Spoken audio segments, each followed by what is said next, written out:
Press the bell icon of the ePathshala channel and never miss another update.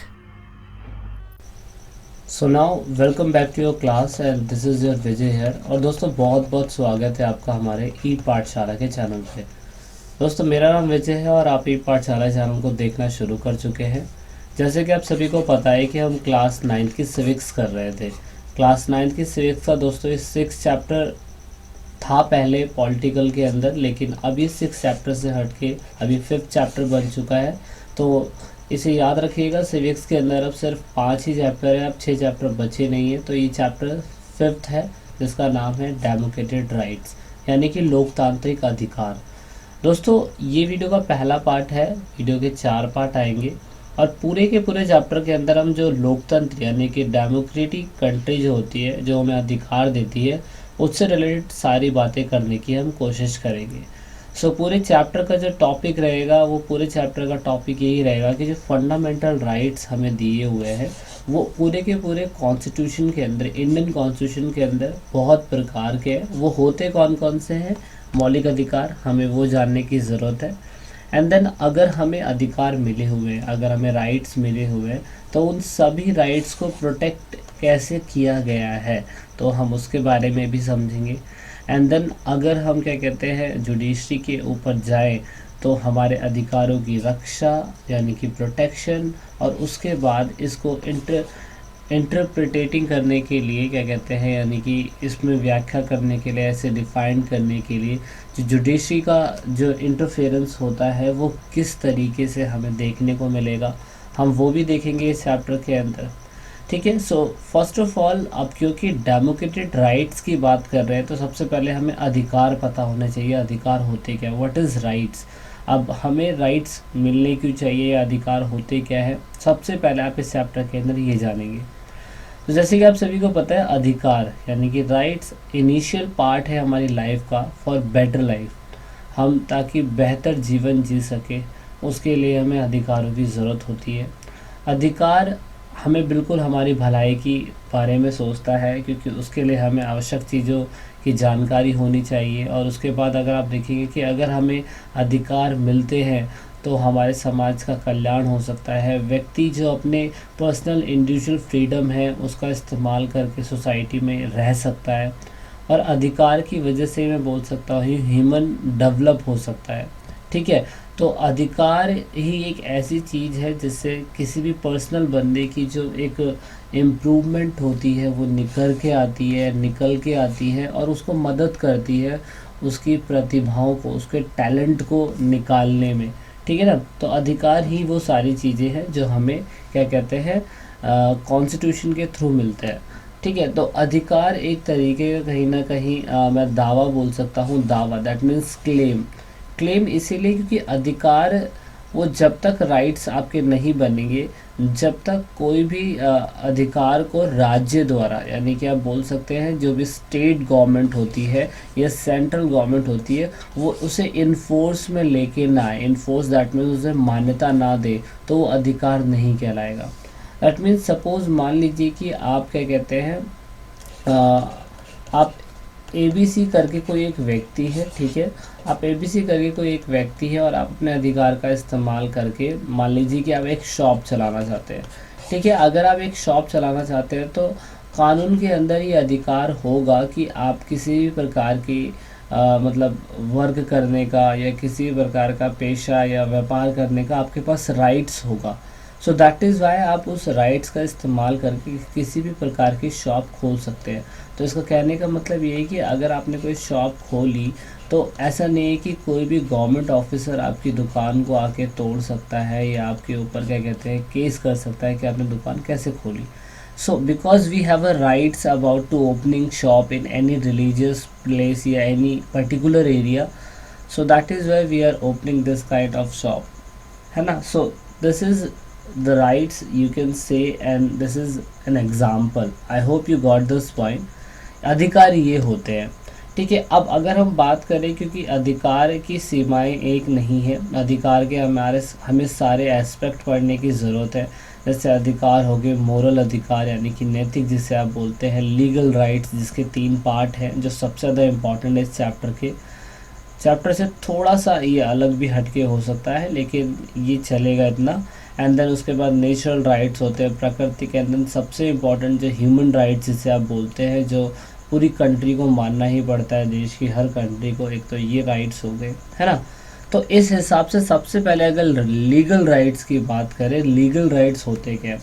Legal rights दोस्तों वो सारे rights हो सकते हैं जिसको कानून के द्वारा पास किया गया हो, लॉ, स्टेट ऑफ लॉ ने उसे एक्सेप्ट करा हो, उसे क्लासीफाई करा हो लीगल लॉ के अंदर, ठीक है, तो वो लीगल लॉ कहलाएगा। अब लीगल लॉ की भी कैटेगरियाँ हैं, जैसे मैंने आपको बता दिया, सिविल राइट्स होते हैं, पॉलिटिकल राइट्स होते हैं एंड इकोनॉमिक राइट्स होते हैं। तो एक एक करके पढ़ते हैं। सबसे पहले सिविल राइट्स। तो ये सिविल राइट्स एक तरीके का वो राइट्स हो गया जो हर किसी नागरिक को मिलना ही मिलना है।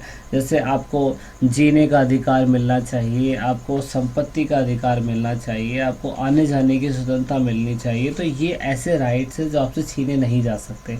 आपको आज़ादी है, आपको बोलने की आज़ादी है, तो ये सारे उन राइट्स के अंदर आते हैं, ठीक है। एंड देन पॉलिटिकल राइट्स में अगर मैं आपको सिंपल सा शब्दों में बोलूँ तो स्टेट के द्वारा मिले गए वो सारे राइट्स, जैसे कि जिसमें आपको पॉलिटिक्स से रिलेटेड बातें उसमें मिल रही हो, जैसे मतदान करने का अधिकार, जैसे आप राइट टू वोट बोलते हैं, चुनाव में आप पार्टिसिपेट कर सकते हैं, यानी कि आप या तो चुनाव में खड़े हो सकते हैं, या आप क्या कहते हैं चुनावी जो रैलीज़ होती है वो करने का अधिकार आपको होता है। एंड देन अगर आपको लगता है कि सरकार कुछ गलत काम कर रही है तो उनको क्रिटिसाइज़ करने का अधिकार आपको होता है ना। आपको किसी भी केस के ऊपर पिटिशन फाइल करने का अधिकार आपको होता है। These all are called the political rights that you can easily understand. And political rights हमारे कॉन्स्टिट्यूशन के अंदर भी है, बाद में इन चीज़ों को कॉन्स्टिट्यूशन के अंदर भी डाला गया। And then economic rights. Economic rights आप कह सकते हैं पैसे से रिलेटेड बात हो रही है, आजीविका से, यानी कि कंज्यूमिंग ऑफ लिवलीहुड से बात हो रही है। तो आर्थिक अधिकार का मतलब हो गया कि कानून के हिसाब से सभी व्यक्ति को काम का अधिकार होना चाहिए। अब वो मज़दूर हो या क्या कहते हैं कोई भी व्यक्ति हो, हर किसी को काम का अधिकार होना चाहिए और समान काम के लिए समान मजदूरी मिलनी चाहिए। दैट मीन्स अगर कोई भी व्यक्ति ए व्यक्ति है और वो एक लेबर का काम कर रहा है और दूसरा भी बी व्यक्ति है और वो भी एक लेबर का काम कर रहा है, तो इकोनॉमिक राइट्स ये बोलता है कि अगर इसको 500 रुपये पर डे के मिलते हैं तो इसको भी 500 रुपये पर डे के ही मिलने चाहिए। तो इकोनॉमिक राइट्स ये कहते हैं किसी के साथ भेदभाव ना हो, है ना। तो एक तो ये हो गया, और दूसरा अनएम्प्लॉयमेंट नहीं होनी चाहिए। दैट मीन्स हर किसी को कुछ ना कुछ रोज़गार मिलते रहना चाहिए। सो this is called the economic rights. I hope you got 3 all. Like हमने पढ़ लिया कि ये सारे लीगल राइट्स किस किस प्रकार के होते हैं। मोरल जो राइट्स होता है वो क्या होता है, आप उसे ज़रूर सर्च करिएगा। एंड देन नेचुरल राइट्स क्या होता है, वो आपकी टेक्स्ट बुक से रिलेटेड नहीं है।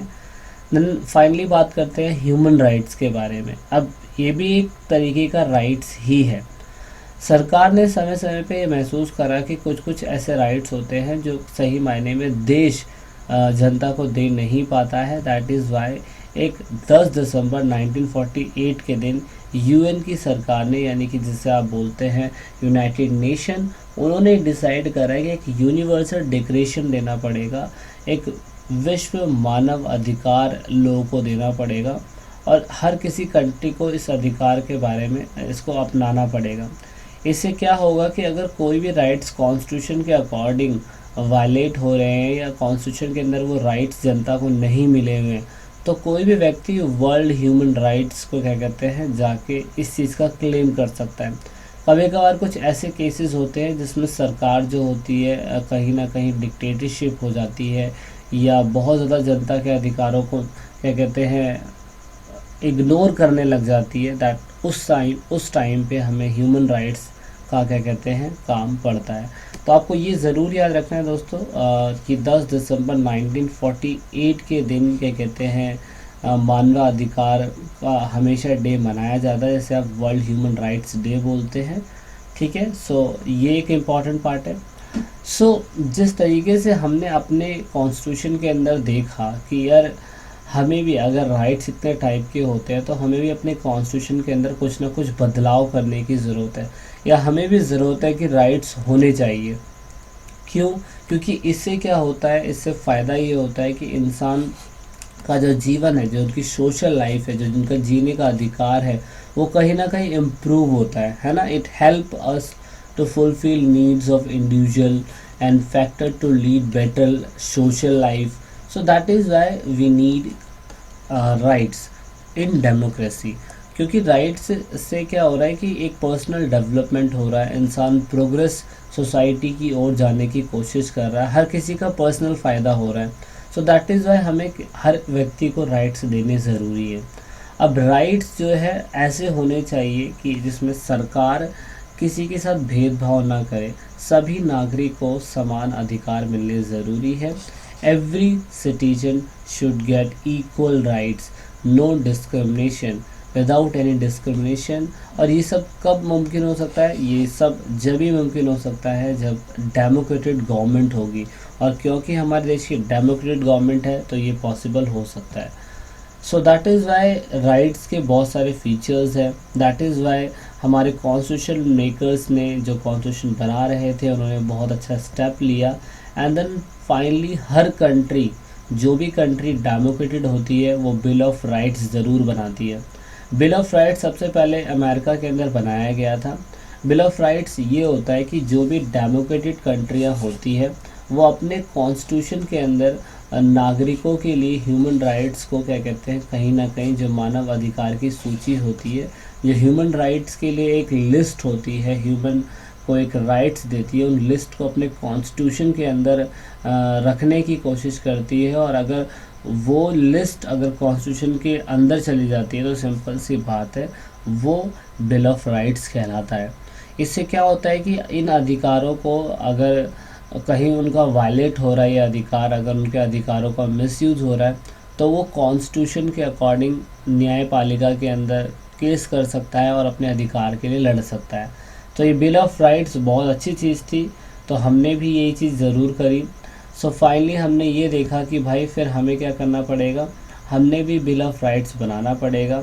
इससे अगर अधिकारों के विरुद्ध कुछ भी चीज़ें होती है तो लेजिस्लेचर, एग्जीक्यूटिव, जुडिशरी जो है, इनके अधिकारों को कहीं ना कहीं प्रोटेक्ट कर सकता है, यानी कि राइट्स को प्रोटेक्ट कर सकता है। सो दैट इज़ वाई हमने भी यही करा।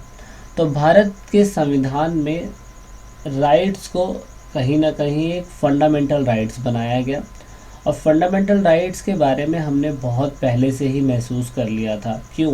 क्योंकि इतने 200 सालों से हम गुलाम पड़े हुए थे। हम ये समझ गए थे कि अगर हर इंडिविजुअल व्यक्ति को हमारे भारत के अंदर फंडामेंटल राइट्स के अकॉर्डिंग अगर अधिकार नहीं मिलेंगे तो सिंपल सी बात है, अमीर वर्ग की जो कैटेगरी के लोग हैं वो तो अपने राइट्स का इस्तेमाल कर पाएंगे और कहीं ना कहीं आज़ादी की ज़िंदगी जी पाएंगे, लेकिन जो नॉर्मल लोग हैं वो बेचारे कुछ नहीं कर पाएंगे। सो दैट इज़ वाई जो हमारा पहला क्या कहते हैं प्रियम्बल बना था, तो उससे पहले क्या कहते हैं यहाँ पर मोतीलाल नेहरू जी ने क्या कहते हैं, नेहरू कमेटी जी ने बिल ऑफ राइट्स की डिमांड करी थी। 1928 के बाद सबसे पहले बिल ऑफ राइट्स की डिमांड को क्या कहते हैं देखा गया था मोतीलाल नेहरू जी के थ्रू। जो आप देखेंगे कि उन्होंने अपने खुद के जब उन्होंने प्रस्तावना बनाई थी तो उसमें भी उन्होंने इसे ऐड करने की कोशिश करी थी।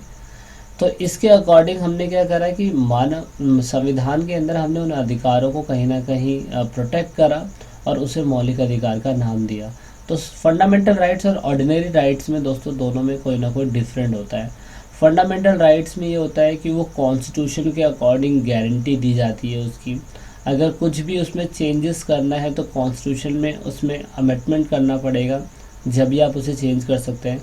ये अधिकार ऐसे होते हैं जो क्या कहते हैं, कोई भी व्यक्ति अगर इंडिया के अंदर पैदा होगा या किसी भी कंट्री के अंदर पैदा होगा तो उसको किसी फॉर्म को फिल करने की ज़रूरत नहीं है, उसे फिलअप करने की कोई ज़रूरत नहीं है, ये राइट्स उसे ऑटोमेटिकली मिल जाते हैं। लेकिन साधारण राइट्स जो होते हैं वो कॉन्स्टिट्यूशन के अकॉर्डिंग नहीं, वो ऑर्डिनरी लॉ जो होते हैं वो प्रोटेक्ट और गारंटेड करे जाते हैं ऑर्डिनरी लॉ के तहत। जैसे मान लीजिए कि आप क्या कहते हैं चालान भरने की बात होगी तो वो भी एक कानूनी अधिकार हो गया है ना, कानून से रिलेटेड होगा कि अगर आपने ट्रैफिक लाइट तोड़ी तो आपको पनिशमेंट मिलेगी, तो ये एक ऑर्डिनरी लॉ हो गया, ऑर्डिनरी राइट्स हो गया। इसमें सिर्फ जो लॉ मेकिंग प्रोसेस है ना वही लोग चेंजेस कर सकते हैं इसके अंदर। तो This is all about we gonna start in this chapter fundamental rights of Indian citizen. ये सारे फंडामेंटल राइट्स है, पूरे चैप्टर के अंदर हम इन पे ही डिस्कशन करेंगे, तो एक एक करके इनको देखेंगे. सो ये सिर्फ इस वीडियो का इंट्रो पार्ट था and I hope you got this point and what is the value of rights in our life. And now one by one we took these kinds of fundamental rights in our earlier video. So this is the starting of this chapter and I hope you got this point. So let's meet in second part of this video.